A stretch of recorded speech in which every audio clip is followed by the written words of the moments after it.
Welcome back. UFOs, the government keeping documents secret, proving that there were UFOs that landed on this country? I don't know.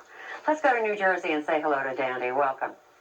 Hello. Yes. I just wanted to tell of an experience that I had. I'm 48 years old now.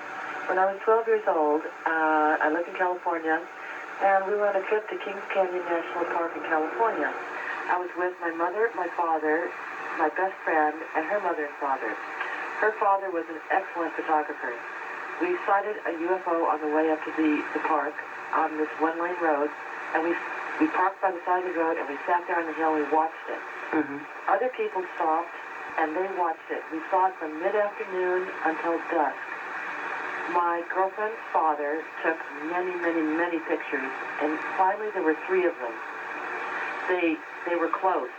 They never landed, but they were close enough to see the shape, the size, the colors of the light, and everything like that.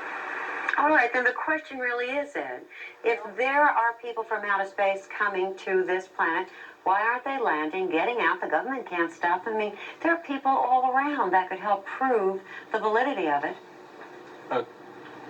Okay, it's a very complex situation. Of course, I'm only speculating because I haven't had any encounters personally with the Occupants or had any discussions with them, though some people claim to have done that. Basically, from the information that I've seen, there are so many different types of sightings, of different types of apparent craft that are using advanced forms of propulsion and such a variety of different types of occupants reported, that you have quite a number of different types with a wide range of agendas and motivations, but there seems to be a common thread that holds them together in our relationship to us, and I think that is that they are probably concerned about culture shock. In our own country, we've seen where a more advanced culture has come in contact with a less advanced, technically advanced culture, and the less technically advanced culture has been devastated by the new ideas and the new ways of looking at things, as well as the technology and everything. So I think there would be, from my perspective of speculation, there would be a concern, a definite concern for culture shock. Well, you certainly sound as though you are convinced about all this. Let's see if Brian in California is. Welcome, Brian. Brian, are you with us? Yes, I am. Go ahead. Yeah. I have a question about someone who is involved with this whole situation with UFOs. How does a person who's interested in wanting to get involved with people who are doing the investigations go about getting in contact with these people? Bruce? Well, you could contact the Mutual UFO Network in Seguin, Texas. I presume if you called Seguin, S-E-G-U-I-N, Texas, and asked for information, they could give you a phone number that you could call. I would like to say to the previous lady who made a report just about 2 minutes ago, I would be very interested in seeing the photographs, and she could get a hold of me simply by calling information in Washington, D.C. and asking the information person for a phone number for UFO. The Fund for UFO Research is headquartered in Washington, D.C., and will be the number that person gets will ring the Fund for UFO Research. Bruce, let me ask you if you agree with what Ed says. I mean, frankly, the technology is there. If somebody wanted to get in touch with us, they can. I'm not so narcissistic that I don't think that there are other forms of intelligence, and we could use all the help we could get. Well, that's true, but we don't know what their agenda is, and it would appear over the last 40 years that their agenda does not involve direct overt contact. On the other hand, it's clear that they haven't tried to completely hide themselves. I presume if they had tried that, then there would not be any UFO sightings and nobody would be here discussing the problem.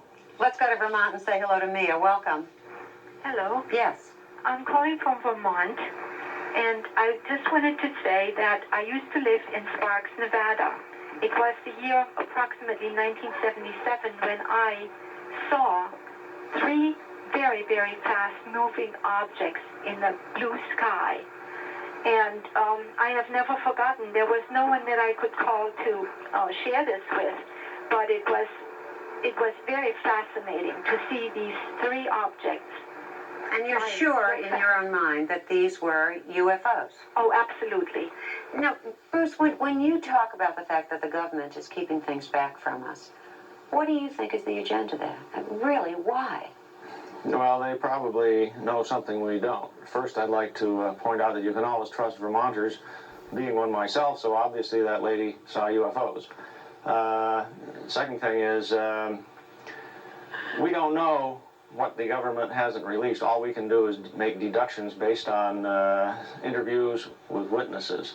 As you pointed out in your initial statements in this program, there seems to be evidence that the government actually retrieved crashed saucer pieces or something like that back in 1947, and then, in my opinion, went into sort of a dual mode of operation. One was to control access to the evidence, and the other one was to collect UFO information. Now here we have a picture of these are a series of photos from videotapes taken within the last 6 months by people, one in Gulf Breeze, Florida, another one up in Canada. Unfortunately, these are not being shown in real time, but they're rather as still frames. The one in Florida was particularly interesting. I think it's the first video we have of a UFO moving along very slowly, and then all of a sudden accelerating to an extremely high speed and going out of field of the view of the camera faster than the cameraman could follow it.